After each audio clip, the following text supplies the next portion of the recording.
Oke, assalamualaikum warahmatullahi wabarakatuh, sahabat Magma dimanapun anda berada. Oke, kali ini kita akan bahas kelebihan dan kekurangan tiga jenis kolam ya untuk budidaya lele yang mungkin kita ketahui ya pada umumnya. Tentu saja videonya setelah yang satu ini, oke?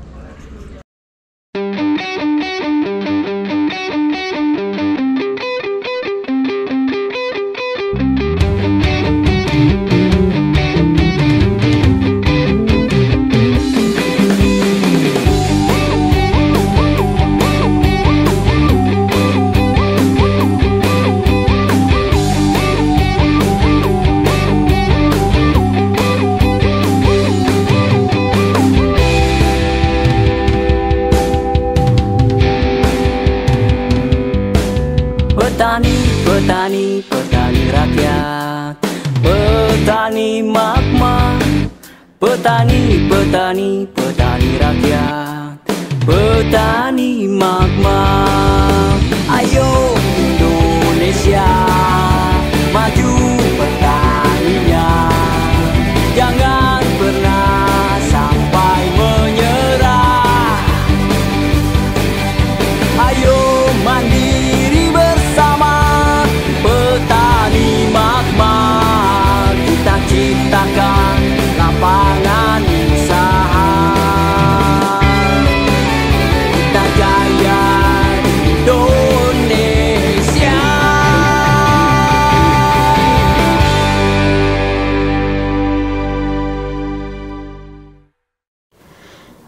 Oke Sobat Magma, dimanapun anda berada ya, saya akan bahas kali ini videonya mengenai kelebihan dari jenis kolam yang akan kita gunakan untuk budidaya lele. Ya, ada beberapa jenis kolam yang pada umumnya digunakan ya. Mungkin sobat semua udah pada tahu. Yang pertama kolam tanah, ya, yang kedua kolam permanen atau kolam semen atau kolam beton. Yang ketiga itu kolam terpal ya. Dan yang terakhir kolam bioflok. Cuman ini sebenarnya kepada sistemnya saja sih. Intinya ini bisa digunakan di kolam terpal. Oke, yang saya bahas pertama itu kelebihan dari kolam tanah dulu ya. Nah, kolam tanah ini sebenarnya kan habitat asli ya dari ikan lele ya.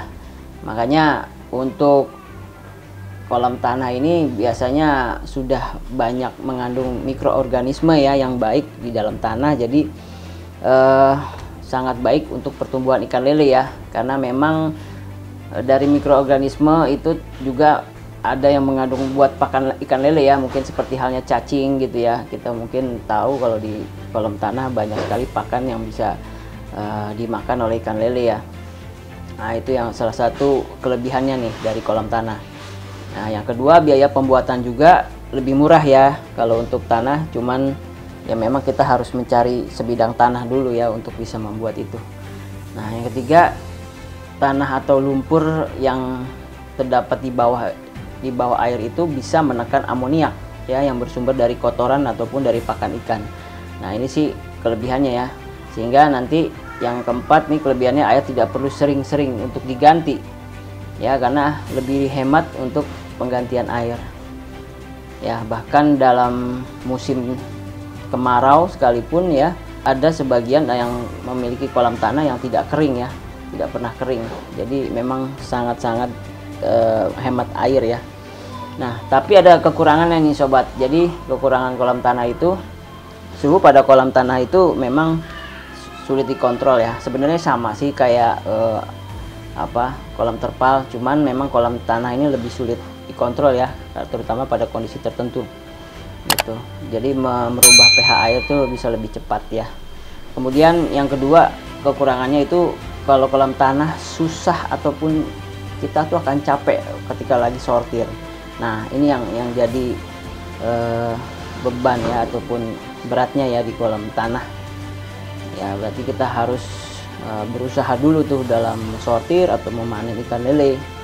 Nah, kemudian yang ketiga dari kualitas ikan juga agak kurang ya, karena memang akan tercium bau tanah atau bau lumpur.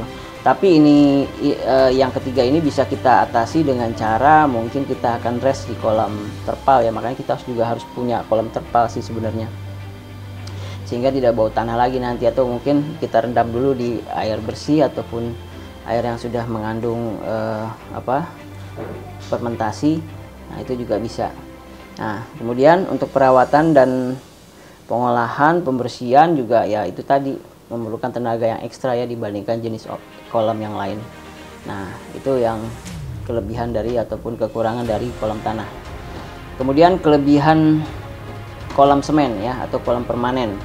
Itu kita tahu kolam semen itu sudah pasti daya tahannya lebih lama, tidak mudah rusak ataupun tidak mudah terkikis ya ataupun mengalami kebocoran ya. Nah, itu yang utama tuh dari kelebihan kolam semen. Jadi kita lebih awet lah untuk memperpanjang usia kolam ya. Kita nggak perlu repot lagi gitu loh untuk mengganti-ganti seperti halnya kolam terpal, ada masanya kan kalau kolam terpal. Nah, itu kelebihan kolam semen. Yang kedua, perawatan lebih mudah dan tentu biayanya lebih murah ya. Untuk biaya perawatan loh, bukan pembuatan. Nah, kemudian yang ketiga, saat sortir atau panen lebih mudah. Oke, terus kekurangannya ya tentu yang pembuatan awal yang kita keluarkan biayanya itu lebih mahal dibandingkan kolam lain gitu. Jadi biaya pembuatan paling mahal dibanding jenis kolam lainnya. Nah, kemudian yang kedua, memerlukan waktu yang cukup untuk bisa digunakan pada saat awal pembuatan ya. Nah, ini dia nih, apalagi kalau pas tiba-tiba mengalami kebocoran. Nah, kita harus tambal itu kan tentu pakai semen juga ya, artinya butuh biaya yang lebih gitu loh.